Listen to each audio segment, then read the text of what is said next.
大家好，又係歐文鳳粵劇廣場。而家係凌晨3點幾，都瞓唔着，即係等咗2-3日，又要講嘢。本來我想上片演出嗰啲片段，唔講咁多，但係都忍唔住一定要講，忍唔住一定要講啊！即係都仲係好多人誤解我做事嗰個嘅想法同埋嗰個宗旨喺邊度。所以我呢一次歐文鳳粵劇廣場講咩？就係點解我要掃除阮兆輝先生同龍劍生小姐佢哋對粵劇界嘅影響？我點解會咁樣做？即係有啲人咧都比較愚鈍嘅，成日以為我為啖氣踩人，為咩要踩人啫？冇必要踩人，唔係為咗踩人嘅。咁亦都講翻啲歷史，亦都等藝術發展局而家選舉嘅心國知道啲歷史，等大家明白我係一個咩嘅人。咁啊，其實咧想講翻一樣嘢就係，我咧唔知點解，其實我講咗啲靈異事件我自己過往，但係我一出嚟做嘢，我就係其實好細個就或者做嘢嘅之前咧，我都係覺得自己梗係有件事要做。咁所以咧，我其實出嚟做嘢，我從來都唔係真係睇錢做。咁但係個上天都對我幾好，我真係啲錢係會，我唔係靠祖蔭㗎，啲錢係會自己嚟。同埋我呢世人咧做全職工做過4年都唔到，咁啊全部都係兼職啊投資啊咁樣，我就唔知啲錢佢就會嚟。咁呢一個係我過往。咁所以我講樣嘢，其實我想話俾大家聽咧，利啊對我冇乜吸引力嘅，名咧其實我而家都有嘅。咁我真係唔係為名利。咁啊講翻啲過往嘅事啦。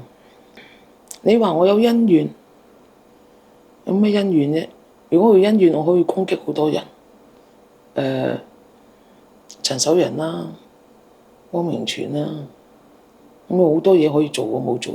仲有劍心嗰位梁心怡女士啦，仲有李秋元啦，我都冇做呢啲嘢。點解唔講佢哋咧？嘥時間啊嘛。咁但係最近提過少少咯，即係我同阿姐嘅關係就係，我初去揾我出嚟做嘢嘅，93年去揾我出嚟做嘢。佢嗰陣時咧都幾睇我嘅。我同阿姐打工嗰陣咧，我話又做緊呢個讀緊博士啊嘛。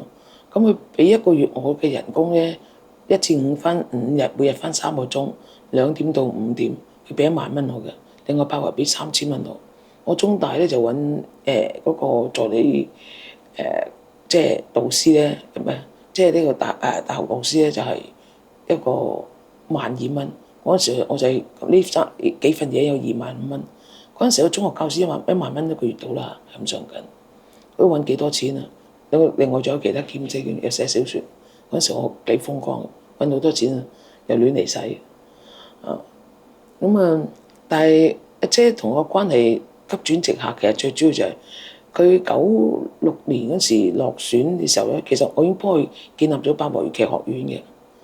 八和粵劇學院其實佢最初咧係揾阿阮兆輝先生搞，但係阮兆輝先生咧就變咗係點樣咧？佢同咗阿盧景文校長咧就喺高山劇場搞咗個課程，當然後尾就賣唔到尾啦，又要康文署俾錢搞六國大封相啦，咁所以就唔掂。咁汪明荃小姐搞八和學院嘅時候咧，冇咗阮兆輝先生，佢揾個劉筍嘅。劉筍咧就提出一樣嘢就好啊，搞戲曲訓練學校好嘅，要8年制，讀8年書，叫啲人全職讀。咁我聽我都覺得劉筍先生太理想化啦。你係父母，俾唔俾個仔女咩都唔讀，走去讀8年啦？真係咁多成家班啊？有咁多于占元可以教成家班呢啲，或者佢哋嗰班學生咧？咁其實個時代唔同咗啊嘛。但係劉筍先生講個講法係有佢道理喺度嘅，所以後尾都有我後來做法有影響，所以交代一下。最主要咧就係汪明荃小姐喺96年嗰時咧落任嗰陣咧，咁我嗰時已經因為佢入咗八和裏面打工噶啦，咁佢就打電話俾我，歐文鳳唔好同八和做嘢，夜晚12點半到啦。咁我就同汪小姐講，唔係話我做唔做人哋唔請我都唔出奇㗎，唔係話我想唔想做。咁啊，星姐上台就問我第一件事，係話嗰啲政府啲文件係咪英文嘅？我就答佢唔係英文嘅，中文嘅。不過你睇唔明嘅，你睇係真係睇唔明，所以佢繼續請我，都幾過癮嘅一件事。咁呢啲係過往啊，咁嗰時候我初出身啊，咁我都要揾錢，又要供樓，成好多樣嘢。咁一講點解我嘅情況點解會有關涉到呢樣嘢？因為我都要提埋阿森哥。其實最主要就係2004年呢，八和學院同埋演藝學院嘅決裂。我咪提過嗰個高山新翼係會政府批咗要起一個八和粵劇學院嘅。其實嗰陣時未起，但係我已經批咗錢。2004年嘅時候，呢件事係爆咗出嚟嘅。所以咧，我估計阿盧景文校長因為呢個原因老炒我啫嘛。咁佢喺佢立場係啱嘅，因為佢都維護佢間學校嘅利益，冇理由香港政府多一間政府資助嘅藝術學院噶嘛。呢個係一個好大影響嚟嘅。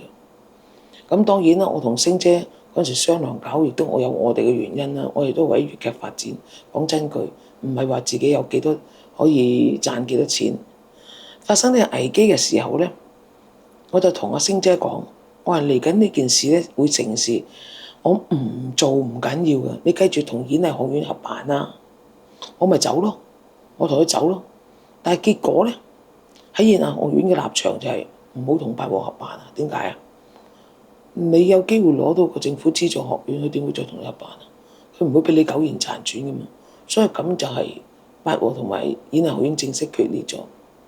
咁嗰就係2004年。咁我喺嗰陣時喺演藝學院讀書，夜校嗰班學生就分裂咗，有30幾人啊跟翻八學院，有其他大部分嘅人都喺演藝學院留低繼續讀書。咁呢個就係嗰陣時嘅情況。咁有乜影響咧？個影響就係藝術發展局嗰陣時就通知八和，你個學籍唔夠呢一個60人咧，我哋嘅資助會撤除嘅，即係唔俾你。咁陳劍聲問我點啊？我就話其實咧，政府資助嘅錢你每年都使晒嘅，但係當然有啲係唔會啦。點解咧？即係譬如佢康文署買戲嗰啲錢咧，你有剩少少，你唔使交還嘅嘛。咁大概咁多年個裏邊咧，剩翻10鬆啲萬。咁我就問阿星姐，嗱，如果你想去繼續搞學院，你會唔會將呢啲錢攞出嚟去做個宣傳、招生嗰啲嘢去，或者一啲需要嘅購置咧？咁星姐就覺得呢啲錢本來其實要俾翻政府，既然係喺個營運上剩落嚟，你就不如係用翻學院招生啦。咁同一方面咧，星姐關係咧亦都係去同呢個康文署講，就攞咗通州街公園個壁球室做一個課室。咁我其實都係個商業奇才嚟嘅，好坦白講。點解咁講咧？我唔係淨係 IQ 130幾個問題啊！即係我一個非常之觸類旁通好強嘅人。我分析啲曲式嗰啲，其實都係同觸類旁通呢有關嘅。咁亦都喺嗰個結構啊，嗰啲經濟考慮方面，我叻好過好多人。我唔知大哥細個有冇買過魚蛋食啊？我記得我細個嗰時最初嗰時1毫子一串魚蛋得2粒嘅啫嘛。咁啊魚蛋縮點樣令你覺得多咧？攞把鉸剪喺2粒魚蛋裏邊各剪一刀。咁你嗰2粒魚蛋變咗4粒喎，有冇多？冇。感覺上多唔多咗？多咗。你食完1粒，仲有1粒，食1粒，仲有1粒，有4粒。其實係4個半粒嘅啫嘛，係咁解。咁你唔好睇少呢件事喎。咁後來咧買啲雞肉腸，雞肉腸好似唔知5毫子定1蚊條。嗱，總之佢咁嘅，啲人覺得貴。咁佢將條雞肉腸咧斜斜地切開，盡量俾你感覺咧。嗰條腸同原來條腸差唔多長，但係其實得半條嘅啫嘛。咁一樣篤住條籤，一樣滾喺滾水度，去湯嗰度賣俾你5毫子條。而家得你半條3毫子，咁佢買1條咪俾6毫子咯，多咗20% 咯。佢咁啊，呢個叫做切豬腸嘅藝術，你切豬腸嘅商業利益啊。咁咪有冇人咁做咧？喺地產上係有嘅。係一件實例嚟嘅。喺土瓜灣咧有一個鋪位，啱啱喺個轉角位，即係轉角位裏邊兩邊都係路口嚟嘅。咁嗰陣時咧有一個係實例嚟㗎，嗰陣時就有人咧都執平少少，400萬買咗呢一個嘅鋪位。咁呢個營運嘅人就諗啦，我勁啲叻，我得最多賣500萬啫喎，係嘛？咁佢用切豬腸嘅方法，喺一邊依然保留咗2個門面，一邊保留咗1個門面。佢就認為第一樣嘢，你500萬難賣，因為貴啊嘛。佢切開之後，一邊賣300萬，一邊賣400萬，即係兩面門面嘅賣400萬，即係相同嘅 size，但係單面面賣300萬，講埋咗，佢咪俾咗賣700萬咯。佢400萬就買咗700萬，賺咗錢，賺咗300萬，比佢原先預賺100萬嘅嘢係多咗200萬。嗱，我講呢個係真實嘅例子嚟嘅，係發生過嘅，真係亦都係土瓜灣嗰邊嘅。咁嗰個係好出名嘅一個嘅地產商嚟嘅。咁我唔講個名，因為我係嗰時見過佢真係聽佢講嘅。咁啊，點解講呢個切豬腸呢樣嘢同埋呢個地產咧？04年我哋俾同演藝分叉之後咧，咁啊得30幾個學生，你一定要60個學籍，我就用呢個方法去救翻百和學院啦。所以心求你聽下點做啊？你有冇呢一個咁嘅經濟思維呢樣嘢？咁我救翻呢個百和學院嘅時候，第一呀，我可以我唔收錢，我係維持理想。當呢個理想唔得嘅時候，咁啊星姐要我做，我做翻，我收翻一份好低嘅兼職人工去做。但我就將呢個學院咧，佢本來一個課程加個鑼鼓8100蚊，我切開佢，你7600蚊啊，7600蚊就係做呢一個嘅表演課程，我慳咗500蚊。但係呢個鑼鼓課程咧，我再獨立開嚟就係要2400蚊。咁本來8100蚊嘅課程咧，我變咗如呢2個報咗1萬蚊，加咗23%。咁我因為呢個原因咧，其中個30幾個學生裏邊有10個兩邊都讀嘅，佢俾多咗1900蚊一年學費啦。另外咧又收咗學生，咁我疊加落去個學籍超過咗60，好似係64個。咁我滿足咗藝術發展局個要求，咁我可以繼續辦。咁其後我發展呢個課程咧，我2004到2005咁啊過咗關，05到06咧，我增加嗰啲半年制嘅學籍，同埋我又搞埋呢個音樂班。咁你音樂班就係當然文人老師去帶學生去教啦咁樣咯。咁嗰陣時就係呢個做法，後來我就亦都搞埋兒童班添，同呢個百和學院就係咁樣一個做法。呢個做法就令到喺2005到06年咧，百和學院個學籍去到300個。因為呢個原因咧，演藝學院咧，你同04分裂之後，過咗2年啦，佢有地震，佢本來就請咗陳家明啊、陳小龍啊、劉筍做全職嗰啲教師，結果地震之後咧，家明姐同埋小龍哥哋冇得做啦，劉筍變咗兼職啦，所以家明姐後尾依然同啲演藝學生。其實佢都係佢搞咗個劇團叫家顯藝，就係陳家明演呢個演藝學院，係咁嘅意思。其實咧，心國就要知道你點營運一個學院，唔係話你要營運。我搞埋學院嘅時候咧，有好多老叔父就話：你收埋咁多學生都唔得嘅。你哋要知道政府嗰個做法係點樣？政府嘅做法就係你有幾多回報。即係我哋賣俾康文署嘅戲要走啊！你一係就叫座，一係就叫好，最好2樣都一齊叫最 very good 㗎。咁你唔叫座，你都要叫好。你一咁你要咁樣做。我搞百和學院嘅時候咧，我其實分咗2條線，嗰啲叔父唔明嘅。你一定要有一個基數喺度，因為任何嘢都係嘅。你有基數裏邊咧，你唔知邊個得邊個唔得噶嘛。咁你先可以喺個基數大裏邊提升尖子。好似中國嘅科技人才。其實有啲嘢教育都未係好好嘅，但係因為人口眾多嘛，咁啊科技人數多，其實同個原理嚟嘅啫嘛。咁但係嗰陣時同埋你做嘅時候咧，你有個營運嘛，有個營運，咁你先至可以去到咁多學生有咁多嘅收入。咁我提過啦，我06年嗰陣時嗰個百和學院就60幾萬資助，但係個收支咧就係260萬嘛。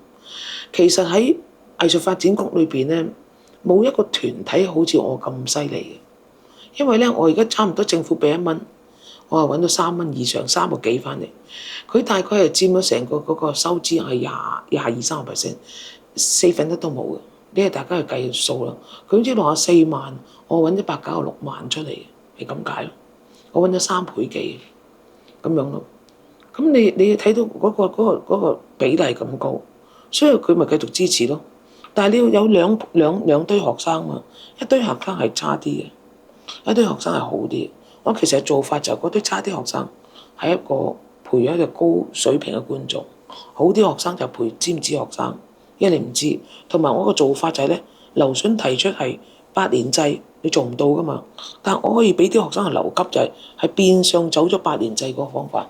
因為你藝術嗰個訓練咧係有體能啊，有思維啊，有好多樣嘢，包括個人嘅體質上嘅訓練，唔係話你3年可以做得到嘅。佢其實你一般嚟講，以前啲戲班咧，我學生咧3年教咗完佢之後，3年實習之後咧，佢仲要有一段運作，簽師約嘅。其實嗰個運作係繼續提升嘅，所以呢個佢哋好多人冇考慮到咯。因為我可以做到咁好嘅成績。因為藝術發展局係冇到而家都冇可能有人好似我可以佢嘅資助同埋街外嘅比例咁高嘅，冇嘅。咁所以咧先至去爭取到政府嘅資錢。所以而家嘅八和學院由3年資助變1年資助，大家要檢討嘛。因為八和好多人都唔知道嗰個塵世嗰種生活係點嘅。咁我一係講翻呢啲嘢。咁亦都你睇到我做呢啲事咧，我其實都係個商業奇才嚟㗎嘛！你睇到我可以做到嘢，我可以揾好多錢啊！真係事實上，我證實咗我離開八和，我揾到好多錢，亦都唔使靠八和。咁所以我好坦白講，就係金錢同埋名利呢樣嘢兩樣，名同利咧，喺我嚟講唔係最重要嘅嘢。即係我睇八和做法，你睇到呢樣嘢，我離開亦都揾到錢。咁點解你要掃除阮兆輝，又要掃除龍劍生嘅影響咧？佢同你深仇大恨咩？我都話我人生裏邊我認知咗，我記仇死嘅係我嘅細胞，唔係人哋嘅。你記住，對手十死你都要5傷㗎。我從來好明白呢樣嘢。咁我本來諗住退休嘛，我就突然間發現，當年種嗰樣嘢嘅嗰個果出咗嚟，我就想建立翻香港粵劇團。咁你做咩要建立香港粵劇團咧？你得閒冇事做咩？其實好多人都唔明白，即係我係好理想化嘅人。你要發展一個藝術嘅時候，當我選擇咗呢條路嘅時候，你就需要知道一件事：你點樣將呢樣嘢變成一種有基本嘅客觀價值，即係喺定制上，你覺得佢必須嘅。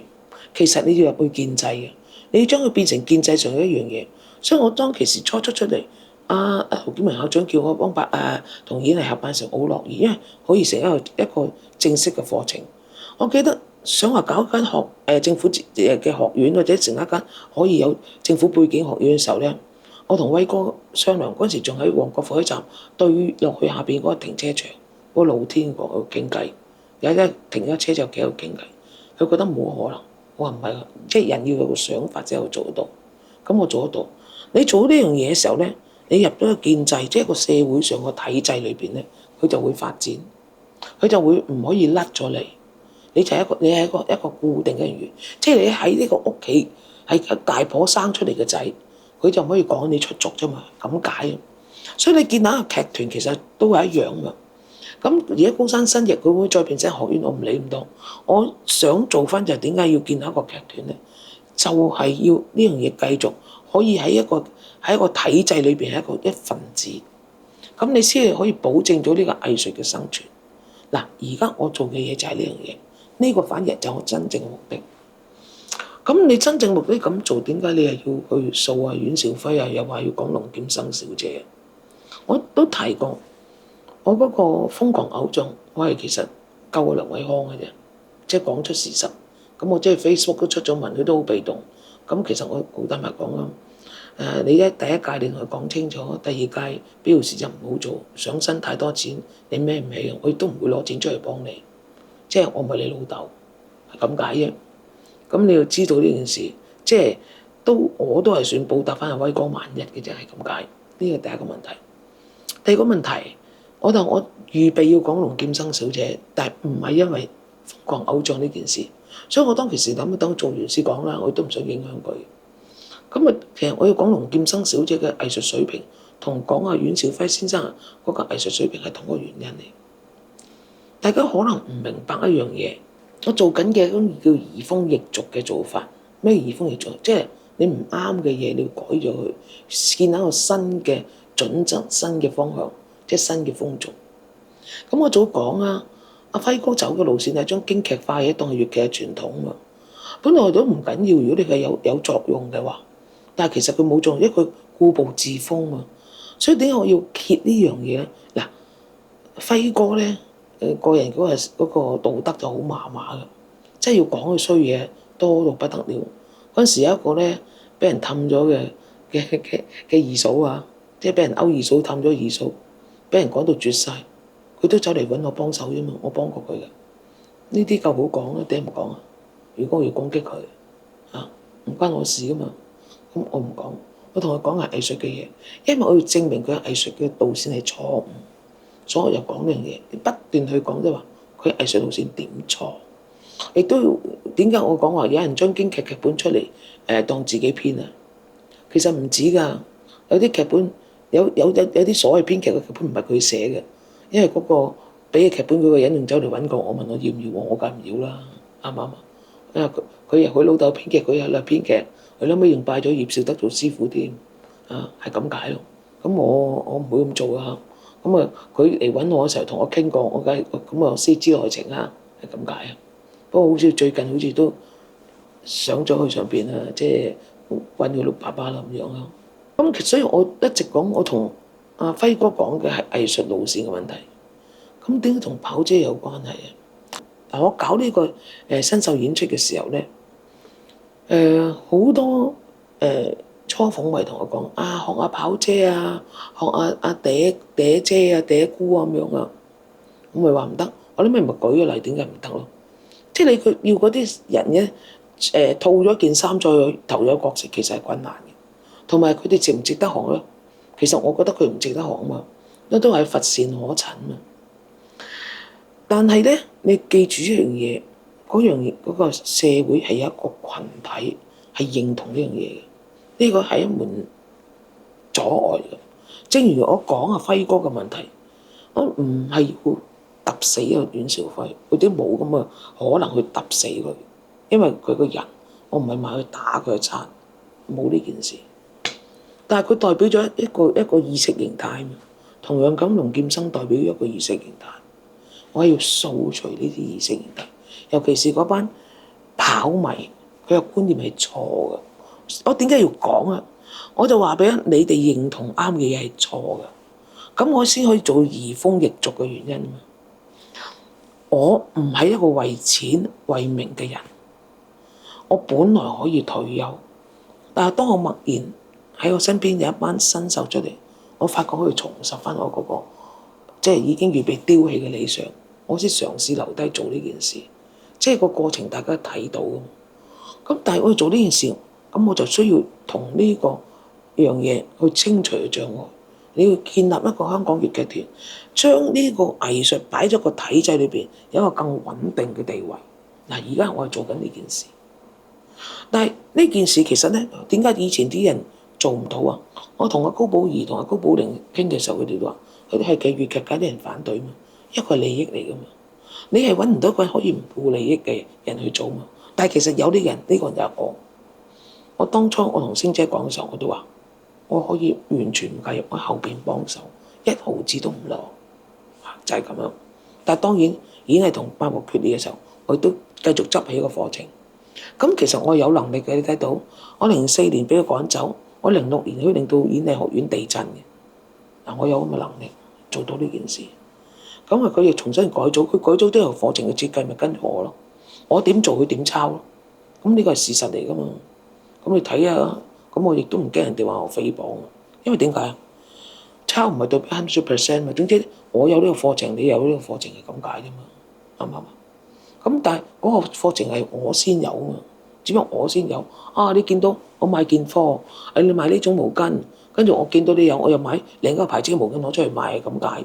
咁你都可以話佢抄佢啊嘛，唔係話我具體話我過嚟偷你啲商業嘅秘密，唔係呢件事啊嘛。咁所以我嗰陣時做嘅時候就係做呢樣嘢。咁我要點解你要掃佢哋嗰個即係嗰班人嘅群體嗰個思維咧？其實呢個就係一個心理學上嘅問題嚟嘅。我最近都開始去就係自學呢個心理學，就睇榮格嘅。其實佢話一個人可以強大，一定要認清自己嘅黑暗面，因為每個人都有黑暗面，同埋每個人都會有自我嘅欺騙性。因為佢要生存嘅時候，佢要欺騙性，覺得我呢件事係啱嘅。佢就有一樣嘢，咁呢個就係阿榮格提嗰個心理機制。但係佢話，如果呢個人要可以更加強大咧，佢一定要將呢個黑暗面認清楚，佢先至有一種更新啊，提升咗自己。其實我做緊一樣嘢，就係喺一個群眾嘅心裏邊就做呢件事。嗱，即係話俾你要認清楚，你以前認為阮兆輝個路向京劇化個路向係啱嘅，係錯咯。因為其實京劇化呢樣嘢唔係阮兆輝先生開始喎。內地1955年戲劇改革之後咧，其實佢就趨向京劇化嘅，喺個表演模式裏邊講求嗰個即係形體動作。當然佢唱腔仲有一啲做法啦，佢美聲唱法，即係用咗啲歌劇嘅唱法，所以紅線女就叫花腔女高音咪咁解。佢哋攞咗美聲唱法係一個瞓嗰邊嗰種，所以你睇到而家內地嘅文武生落嚟香港，佢上格力唱嘅，係喺個胸口嗰度用力唱，個共鳴位唔同㗎。花旦唱法又係唔同嘅，咁你睇香港訓練嗰班又係唔同，投入嘅方式又唔同。香港係共鳴性嘅，佢哋係要觀賞性㗎嘛。所以你睇嗰啲內地演員啊，就見到梁子就梁子伸手一手向後第一步，又再埋咗好有美妙動作，兩個先相擁咁嘛。但香港冇呢樣嘢㗎。咁問題就佢形體動作、形體美、聲線嗰度係以一個我好響亮嘅個發聲方法都係唔同嘅。咁京劇嘅發聲方法都係唔同嘅，同粵劇係。咁但係咧，阿輝哥嘅做法嚟講，當然佢一啲係仲係粵劇嘅，但係佢整體方向走咗京劇化啊嘛。所以我覺得佢唔啱。咁當然啦，有人話威哥有啲人都唔中意，威哥有啲嘢佢就係有個好似歌劇化，佢都受大陸影響。我而家嘅做法就係，雖然我要改翻呢樣嘢係傳統嘅，咁我就算提升音樂都好啦，我都係唔會話去翻嗰個大陸嗰個路線去做。我都有我個路線做。我話學威哥，但係我唔係永遠重複阿威哥嘅做法啊嘛。我而家嚟緊就嚟買飛個長江行啊，11月8號買飛。我個做法就其實我係盡量冇咗威哥嘅影響，但係你發覺製作就會同威哥嘅做法嗰個即係好有音樂性嘅嘢係好似嘅，但係我唔係嗰個即係威哥以前做嘅做法，呢個就係有個分別。所以我點解話長江係我最好嘅劇本，因為我係真係站起嚟我自己嘅嘢，全部我自己嘅嘢。跑咗馬仔啊，唔好怪啊，即係唔係有宣傳啊。咁即係呢一個就係佢，我要同阿輝哥講個路線上嘅分別。至於龍劍生嗰度點解咧？當然龍劍生佢真係佢乏善可陳嘅喺個成嗰個嘢，但係佢令到啲人覺得佢啱。點解啊？其實唔係覺得佢啱，係覺得任白啱。佢只不過係一個任白嘅代表。當然啦，佢走任白路線，佢跟足佢嘅師傅做法。但係佢又想跟足啫，有啲嘢都係跟唔到，因為個天分係唔同嘛。但係佢又冇再一步進展嘛。咁同埋佢做法裏邊咧，其實有好多缺陷。我點解話要講佢啊？就講佢藝術上有咩缺陷，即係等啲人認知啦。你以前認為呢啲嘢啱嘅，其實係錯嘅。所以我要分析佢。我當初講話，我話瘋狂偶像唔係想講嘅，瘋狂偶像有少少係揭秘性嘅嘢啊嘛。但我要講龍劍生小姐，我就唔係講揭秘性，我係講佢藝術上佢嘅失敗嘅地方，佢不足嘅地方，唔係人身攻擊，我係評核佢嘅藝術。咁我都要想講幾多次咧？咁而家咁有人講咁3次4次咁啊，好似增長佢因為好多跑物，咁我唔理啦。總之佢有幾多我講幾多。咁我而家就交代呢件事就我講佢。唔係要攻擊佢裏邊佢自己，因為嗱喺個戲曲史裏邊，我研究戲曲史嘅，大家都睇過雛鳳嗰個分裂咗幾多次啊嘛，因為最初又有人俾人話佢貪污啊，咁啊結果又要拆開啊，又5鳳啊4鳳啊，跟住2鳳咁樣啊，即係如果你睇到個歷史，你就知道鑄鳳每次嘅分裂都係同錢有關嘅，都係同錢有關。咁嘅時候咧，咁我對個劇團我唔係有好嘅評價，對裏邊主事嘅人我都唔會有好嘅評價。你為錢嘛，為錢唔係錯，但係如果你搞藝術，你又為錢又為藝術咧，咁就我都可以接受咯。但係有人為錢唔係為藝術，我就覺得我唔可以接受咯。即係問題呢度。咁但係呢啲係佢個人問題啊，佢又已經過去咗嘅事咪都過去咯。即係所以我唔會做佢以前評價咁解啫嘛。即係每一個人，但係當然啦，即係我講嗰啲點解有阿琪嗰啲嘢提醒阿康啊，人哋好多手段嘅係咁解啫嘛。但係幾個原先我想講阿跑姐嘅嘢唔係呢啲嘢嘛，唔係呢啲嘢嘛。咁你話佢賣唔賣到飛？咁而家佢個個間啊，咁我都係即係康知道咧就係啊，即係你點都死㗎啦。我而家想你死少啲啫，啊，即係咁，但係冇辦法啦。咁我而家被動啦，因為我其實做任何嘢，我唔會理任何人。我都63歲啊，我本來諗住過唔到70，而家我諗住我有機會90，好似我阿媽阿婆咁啱89、90歲。咁我咁有限嘅時間，我想做到我想做嘢，我唔會再理人哋點諗，就係我而家嘅做法咯。所以啲人話我為名為利，值得咩？喺我嚟講唔值得噶嘛。而我要講跑車藝術，唔係一種好單純，我要踩佢攻擊佢，係佢嘅存在同佢班跑迷嘅存在喺呢個粵劇界觀眾演員之間存在咗一個發展嘅障礙。就好似輝哥咁樣啊，同我有深仇大恨嘅人有好多啊，我都唔知點解啊。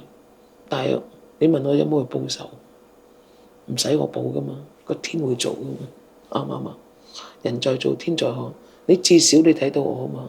我諗住過唔到70歲，我而家賺多20年命，我賺多咗20年命，所以我做嘅原因喺度。咁我本來都唔住移民噶嘛，我 BNO Visa 到28年6月之前走得噶。但係我而家都決定咗唔去噶啦，已經係。咁我媽嗰時再生嘅時就想我去澳洲嘅，我都唔會去嘅，係咁解。人生心安便是家鄉嘛，啱唔啱啊？咁何況香港真係我嘅家鄉啊！我3代都喺香港出世，而我做呢件事係憑我自己嘅理想同我嘅想法，並唔係去攻擊任何個人。但係我一定要清除咗個障礙。而家喺嗰個粵劇發展裏邊咧，個意識障礙就係呢一樣嘢，就係阮兆輝路向同埋龍劍生個影響。咁當然啦，龍劍生影響，如果啲人係比較理智，就好容易清除，因為其實佢都係做好多嘢做唔到噶嘛。即係如果熟知鑄鳳嘅內幕，都唔係內幕啦。其實行內人好多知嘅，不過大家唔講，因為你記住佢係揾食啊嘛。揾食，咁我做乜要揭露個揾食嗰樣嘢？我有機會揾錢嘛，你何必得罪人啫？打人飯碗啊，就深仇大恨嚟噶嘛，不共戴天之仇嚟噶嘛。咁但係當然啦，我一講阿跑姐嘅時候咧，佢個飯碗好大噶嘛，佢都唔使驚我打爛啦，佢都食唔晒噶咯。咁但係喺我嚟講，我就覺得我係要為粵劇出聲咯，即係咁解啊。呢個就係我目的。唔好再覺得我為名為利啊！即係我唔想再花啲唇舌同你去解釋呢件事。我唔係使好多錢嘅咋，我使好少錢嘅咋。我嘅生活咧，我而家咁樣咧，其實我嗰時最初計嗰條數就原來我可以夠我使300年。咁我仲未夠咁多錢啊！所以大家明白，利唔係啦，名都唔係，理想係我有冇私心，我有私心。就係我嘅理想，咁我理想啱唔啱？我唔敢講，可能我理想係錯嘅，但係總之我有啲理想，我繼續做。咁但係當然喺我人生裏邊有好多預示，覺得我應該要做呢件事，就係咁解。好，多謝大家。